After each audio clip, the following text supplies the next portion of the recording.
ये कहता है, सपोज जैसे कोई एक डॉक्टर है, तो हम लोग यदि किसी का फ्रेंड हो, कोई रिलेटिव हो किन्हीं का, तो वो ये कहता है कि वो डॉक्टर साहब का वो क्लिनिक है।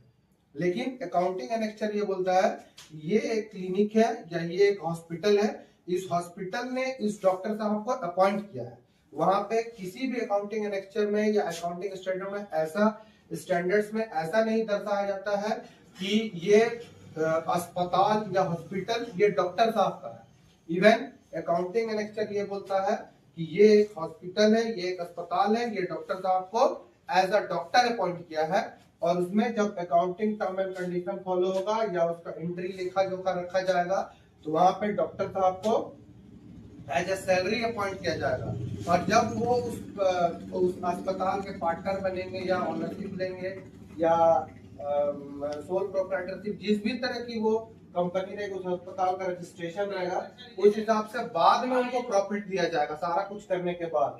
लेकिन जब एज अ डॉक्टर वो वहां पे काम करेंगे तो वहां पे यही टर्म एंड कंडीशन होगा, उनको as a salary, as a commission या उनकी फी उनको प्रोवाइड कराया जाए।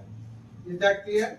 तो यहाँ पे अकाउंटिंग एनेक्चर ये बोलता है ये कंपनी अलग होता है और इसका जो ओनर होता है वो अलग होता है। आई थिंक कि मैं आपको जब ये पढ़ा रहा था कि cash account debit to capital कैसे होता है, उस वक्त शायद इसको मैंने थोड़ा ब्रीफ किया था, जो बताया था लोगों को। उसी टर्म एंड कंडीशन में यहाँ पे ये कहा जाता है कि जैसा आप कहेंगे कि यहाँ पे कैपिटल के साथ ऐड पीएल क्यों है, तो ये इसलिए है क्योंकि जो भी कैपिटल लगाता है प्रॉफिट या लॉस उसी का होता है। क्लियर है? तो यहाँ पे हम ये देखेंगे कि जैसे यहाँ पे मैं बताया था पिछली क्लास में कि लायबिलिटी का बैलेंस होता है क्रेडिट। इसका ये मतलब है कि जैसे आपके घर का जो एड्रेस होगा, आपके मम्मी पापा के घर का भी वही एड्रेस होगा, आपके भाई बहन का भी घर का वही एड्रेस होगा। तो इसका मतलब क्या है कि ये एक घराना है।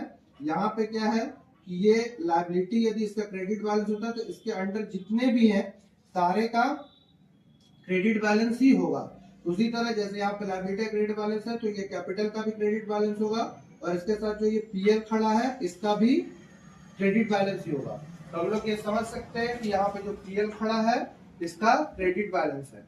अब यहाँ पे ये देखा जाता है कि जैसे ये पूरा पीएल है तो इसका क्रेडिट बैलेंस है, लेकिन यहाँ पे पीएल जो है ये दो हिस्सा में बंटता है, एक प्रॉफिट और दूसरा लॉस।